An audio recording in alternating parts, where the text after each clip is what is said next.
Captain Jake Miller was having what he thought would be another boring day in deep space. His small ship, the USS Pioneer, was 3 months into a routine survey mission when everything changed.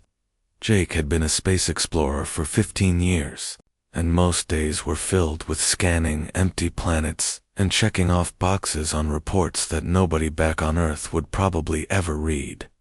The communication console started, beeping frantically at exactly 14:30 ship time. Jake almost ignored it, thinking it was just another equipment malfunction. These old exploration ships were always breaking down, but Lieutenant Amy Rodriguez, his communications officer, and probably the smartest person on the 12-person crew, looked worried. "Captain, you need to hear this," Amy said, her voice tight with concern. She was usually calm about everything. So when Amy got worried, Jake paid attention. The speakers crackled to life with a sound that made Jake's stomach drop. It was clearly an alien voice, but the ship's computer was working hard to translate it into English. The voice sounded desperate, scared, and exhausted. "Please, anyone who can hear this message," the translation came through in choppy sentences. "We are the Villani people. Our colony ship carries 50,000 of our kind. We have children with us, families, elders who cannot fight. The Crimson Fleet found us 3 days ago. They attack without mercy. They want to capture us, make us slaves. Our weapons are meant for mining asteroids, not for war. We cannot hold them off much longer." Jake felt his hands tighten on the console. In all his years in space, he had never heard anything like this. The fear in that alien voice was something any human could understand, no matter what species was speaking. Amy was working frantically at her station, her fingers flying over the controls. "Captain, this signal isn't just reaching us. It's broadcasting on every frequency they have. Our relay stations are picking it up all across human space. This message is going everywhere." Jake looked at the main screen, where the ship's sensors had located the source of the transmission. What he saw made his heart sink. There was a massive ship out there, easily 10 times the size of the Pioneer. It looked like a flying city, with sections that were clearly meant for families to live in, but surrounding it were dozens of smaller, more aggressive-looking vessels that were firing constantly. The colony ship was trying to fight back, but Jake could see it was hopeless. Their weapons were weak, and they were clearly not built for combat. The attackers, whoever this Crimson Fleet was, had modern military ships designed for one thing: destruction. "How many people did they say were on that ship?" Jake asked quietly. 50,000, sir. That includes children and families." Jake closed his eyes for a moment. His ship had 12 people on it. They had basic defensive weapons, nothing that could take on an entire enemy fleet. If he tried to help, the Pioneer would be destroyed in minutes, and his crew would die for nothing. But he also knew he couldn't just ignore this. No human could hear children crying for help and just fly away. "Amy, record everything, every detail of that transmission, their location, the enemy ships, everything. Send it all back to Earth Command with priority Alpha clearance. Make sure they know this is urgent." Amy nodded and got to work. "Already on it, Captain. The message should reach Earth Command in about 6 hours." Jake stared at the screen, watching the one-sided battle happening in front of him. He started thinking about his own family back on Earth, his sister's kids who were probably in school, right now, completely safe and unaware that somewhere in space, other children were fighting for their lives. "Begin long-range tracking of that colony ship," Jake ordered. "If they're still alive when help arrives, someone needs to know where to find them." What Jake didn't realize was that this single alien distress call was about to change everything. Back on Earth, when people heard that transmission, something would wake up in humanity that had been quiet for too long. Something powerful and protective that the galaxy had never seen before. Admiral Robert Hayes had been running Earth's military for 8 years, and he thought he had seen everything. Wars, peace treaties, budget meetings that lasted longer than some battles. But nothing had prepared him for what was happening in the command center right now. Every single screen in the war room was showing the same thing. The alien distress call from the Volani people was playing over and over again. But it wasn't just playing in the military command center. Robert could see on the news feeds that every major television network on Earth was broadcasting it.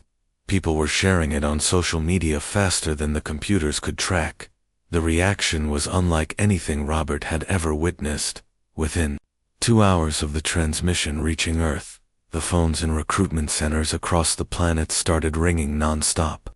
People were showing up in person, demanding to volunteer for whatever mission was being planned.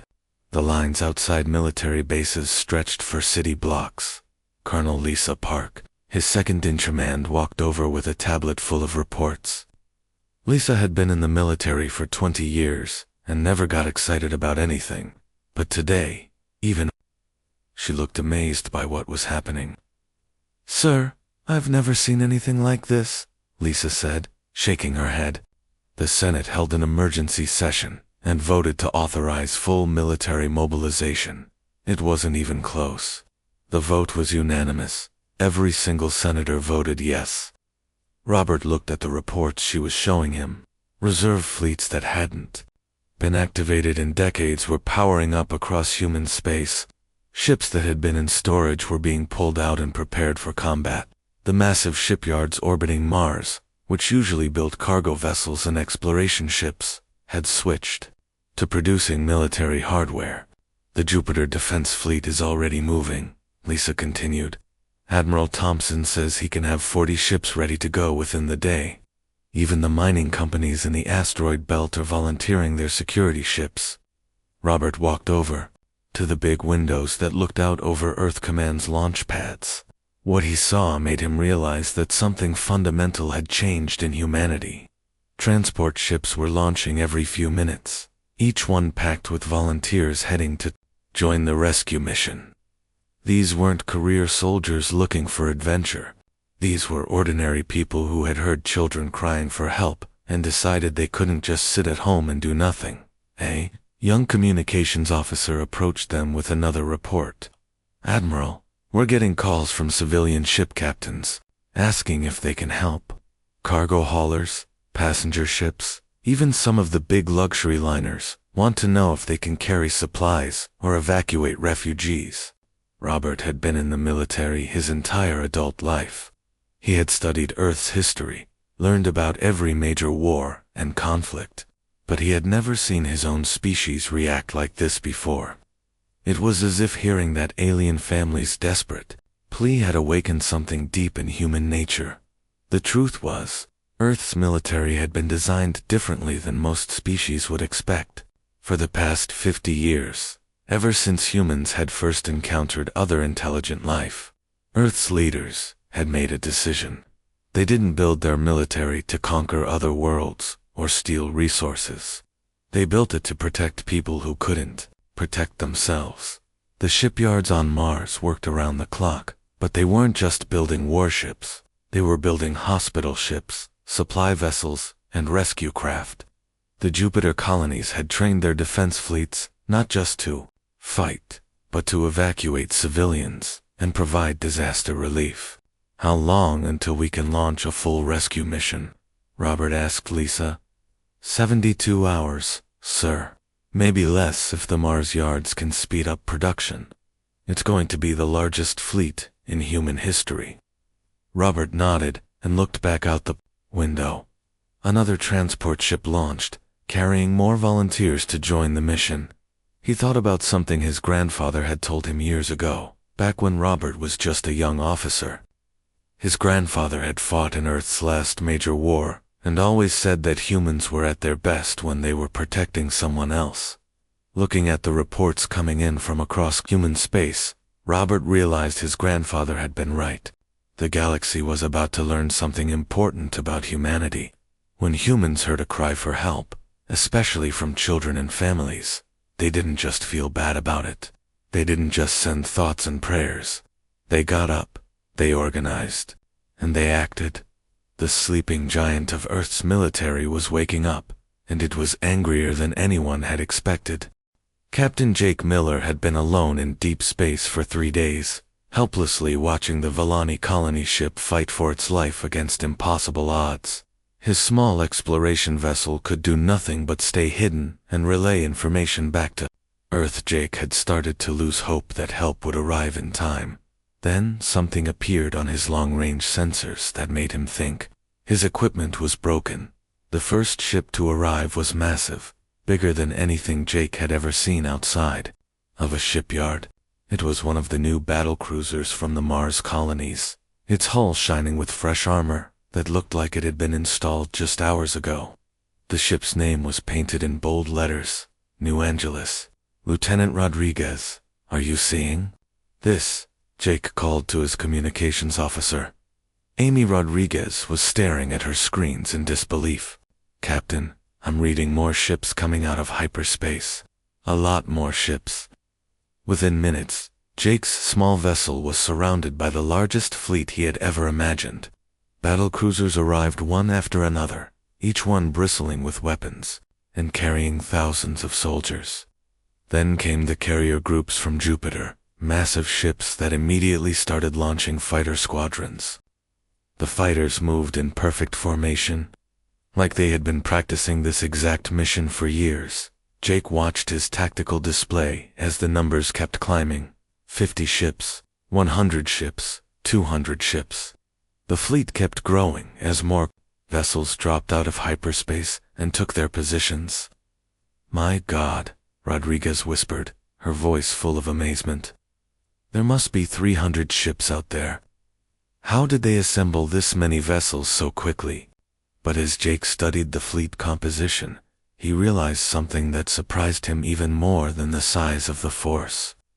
These weren't all warships designed for destruction.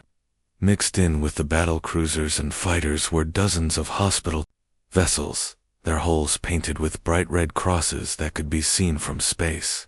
Supply ships carried emergency food and medical equipment. Engineering vessels brought repair equipment to fix damaged systems. Even more surprising were the civilian ships that had joined the fleet. Jake could see passenger liners that had been converted to carry refugees, cargo haulers loaded with supplies, and even some luxury cruise ships whose wealthy passengers had apparently volunteered to help with evacuation efforts. The communication system crackled to life with a voice Jake recognized from news broadcasts. Admiral Robert Hayes, the head of Earth's military, was speaking from the flagship of the rescue fleet. All vessels, this is Admiral Hayes, broadcasting from the Defiance. I want everyone to understand our mission clearly. We are here to protect innocent people and stop those who would harm them. The enemy attacking the Volani people thinks we're just another soft species that won't fight for strangers. They're about to learn what happens when you threaten children in front of humans. Jake felt a chill run down his spine. He had served in Earth's military before becoming an explorer, but he had never heard that tone in an admiral's voice before. It wasn't anger, exactly. It was something colder and more determined. Captain Miller, Admiral Hayes, continued, addressing Jake directly. Your ship has done excellent work tracking the enemy and keeping us informed. We're going to need you too. Stay back and coordinate communications while we handle the Crimson Fleet. Jake looked at his tactical display and saw what the Admiral was talking about. The Volani colony ship was still out there, limping through space, with sections of its hull damaged and life support failing in several areas. The alien vessel was huge, clearly designed to carry families and entire communities, not to fight wars. Surrounding the colony ship like hungry wolves were the ships of the Crimson Fleet. Jake counted at least 40 enemy vessels, all of them built for combat. They had been taking their time, probably enjoying the hunt, picking apart the Volani ship piece by piece. The Crimson Fleet had no idea that the largest rescue mission in human history was about to arrive. Rodriguez was monitoring enemy communications. Captain, I'm picking up chatter from the Crimson Fleet. They've detected our ships, but they don't seem worried. One of their commanders is actually laughing about it." Jake smiled grimly. The enemy was about to learn that humans didn't fight wars the same way other species did. When humans went to war to protect innocent people, they brought everything they had. Commander Vex had been raiding colonies for 15 years, and he thought he understood how the galaxy worked. Strong species took what they wanted from weak species. It was simple, efficient, and profitable.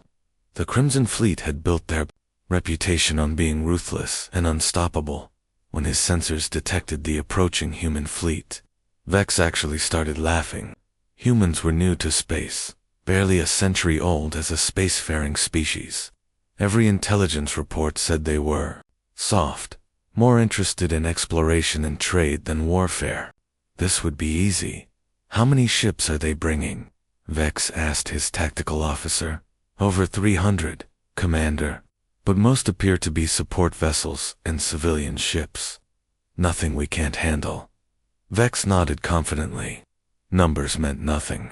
If the enemy didn't know how to fight, his 40 ships were all military grade, crewed by experienced raiders who had conquered dozens of colonies. These humans would probably surrender as soon as they saw real combat. Then the humans opened fire, and everything Vex thought he knew about warfare went out the window. The attack didn't come from one direction. Like every military manual taught, it came from everywhere at once. Human ships had somehow surrounded the entire Crimson Fleet without being detected. But what shocked Vex even more was what they were targeting. Standard military tactics. Said you go for the enemy's weapons first, then their engines, then their command centers. The humans completely ignored his warships and went straight for any vessel that was still firing on the Volani colony ship. "Commander," his tactical officer shouted, "they're not following any known battle patterns. They're only attacking ships that are threatening the civilians." Vex watched his display in growing horror as human fighter squadrons swarmed around the massive Volani vessel. But they weren't attacking it. They were forming a protective wall with their own ships, using their hulls as shields to protect the alien families inside. "They're sacrificing themselves for strangers." Vex snarled at his bridge crew. "What kind of species does this? There's no profit in it, no territory to gain." As if in answer to his question, every communication channel suddenly filled with a human voice broadcasting on all frequencies. The voice was calm, but carried an edge that made Vex's blood run cold. "This is Admiral Robert Hayes of the Earth Fleet. To any ship currently attacking civilian targets, you have one chance to surrender immediately. We are human, and we do not abandon innocent people. Continue your attack, and face the consequences." Vex laughed bitterly and ordered his ships to focus fire on the human fleet. But within minutes, he realized he had made a terrible mistake. The human ships fought like nothing he had ever encountered. They didn't seem to care about their own safety. When a Crimson Fleet destroyer targeted a group of Volani escape pods, 3 human cruisers immediately moved to intercept, even though it meant flying into heavy fire. But it wasn't just suicidal bravery. The humans were coordinated in a way that seemed impossible. Their ships moved together like they shared a single mind, covering each other's weaknesses and striking at exactly the right moments.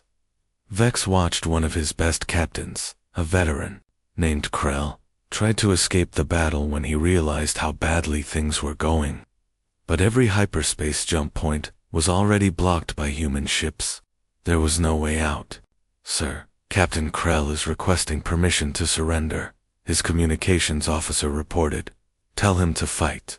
We don't surrender to inferior species." But Vex's orders didn't matter anymore. One by one, his ships were either destroyed or forced to surrender. The humans accepted surrenders, but they didn't show any mercy to ships that kept fighting. Any Crimson Fleet vessel that continued attacking civilians was hunted down and eliminated with brutal efficiency. What terrified Vex most was how the humans treated prisoners.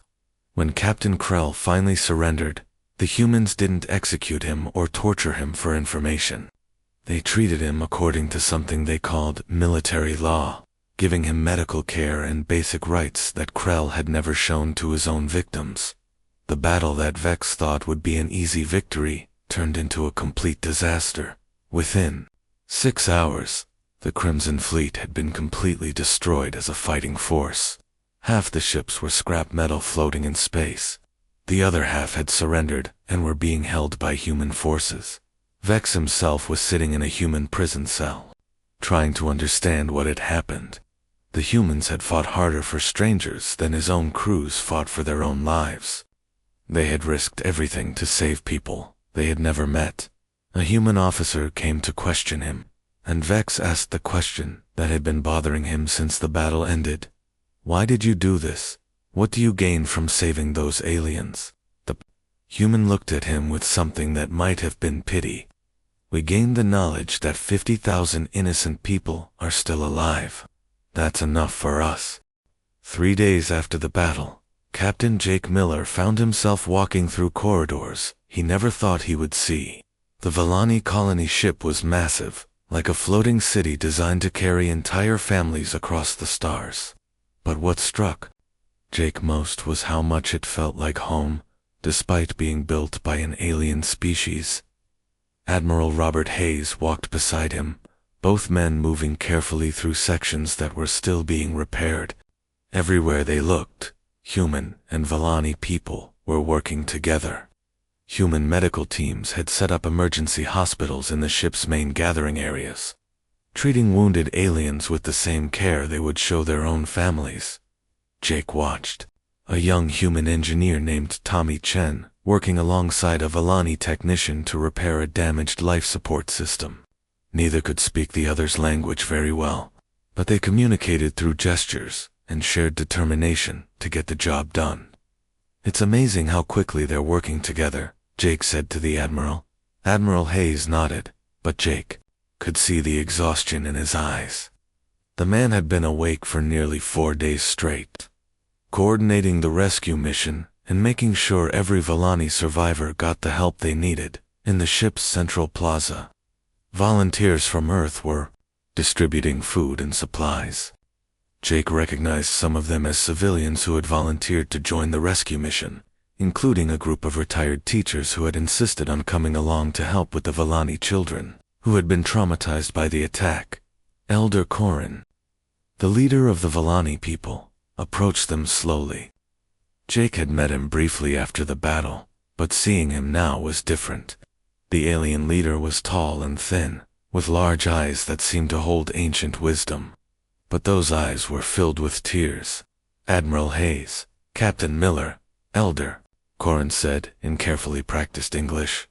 I wanted to speak with you before you return to your ships. The Elder's voice was soft, but it carried across the plaza, causing many of the humans in Vellani to stop their work and listen. We have already sent messages across the galaxy, telling every species we know about what happened here. Never in our long history have we seen anything like this. A species that fights so fiercely, not for territory or resources, but for strangers they have never met. Admiral Hayes looked uncomfortable with the praise. Jake had worked with the Admiral long enough to know that he didn't like being called a hero. Elder Corin, where we come from, protecting innocent people isn't heroic, it's just what humans do. We couldn't have done anything else. The Elder nodded slowly. That is exactly why your actions are so remarkable. You see it as normal, but the rest of the galaxy sees it as extraordinary. Over the next few hours, Jake watched as representatives from the Galactic Council arrived in their sleek diplomatic ships. These were the politicians and bureaucrats who controlled most of known space, and they clearly wanted to talk business with Earth. The lead envoy, a tall alien with silver skin and multiple arms, approached Admiral Hayes with what looked like official documents. Admiral Hayes, the Galactic Council is prepared to offer Earth full membership and significant territorial rights in exchange for military cooperation agreements. Jake expected the Admiral to be excited. Joining the Galactic Council was something Earth had wanted for decades. But Admiral Hayes barely glanced at the documents. We appreciate the offer of communication privileges and trade agreements, the Admiral said carefully. But we're not interested in territory or conquest. The envoy looked confused. But surely Earth wants to expand its influence, claim new worlds for colonization. Admiral Hayes smiled, but it wasn't a friendly smile. Let me make something very clear to you and everyone else in the galaxy. Earth's military isn't built for conquest. We're not interested in politics or territorial expansion. But if we ever hear another distress call, like the one from the Villani people, we will respond. That's a promise. The alien envoy started to speak again, but Admiral Hayes held up his hand. Make sure every species in the galaxy understands this.